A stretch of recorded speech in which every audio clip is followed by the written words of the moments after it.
80% من الموظفين بجهنم. مستغربين؟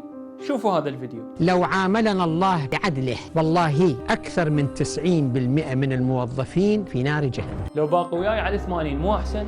ولعبالكم أقصد أهل الرشوة والابتزاز لو دافعين فلوس حتى يتعينون، لا هاي شغلتهم واضحة حرام. لكن أنا أحكي عن الناس اللي يسرقون من وقت العمل ويعتبروها شطارة. مثلا اللي مدبرها ويا مدير دائرته ويطلع أثناء الدوام الرسمي حتى يقضي له شغلة، يسوي له معاملة أو ياكل إلى آخره. أو هذا اللي ياخذ إجازة ويقعد بالبيت ويتفق ويا المسؤول حتى ما يكتب له مجاز ويجمع رصيد إجايز وفرحان ما يدري إنه لحمة جاي ينبت من الحرام. أو هذا اللي يطلع قبل وقت الدوام أو الزمنية المخصصة له بالقانون. أو ذول اللي يفرشون ويتريقون للعشرة وعايفين المراجع واقف بالباب. لو تلقاه متفق ويا المسؤول بحيث يجي الصبح يبصم ويطلع الشغل ثاني ويجي بنهاية الدوام يبصم. لو مسوي بصمته بإصبع صديقه الثاني.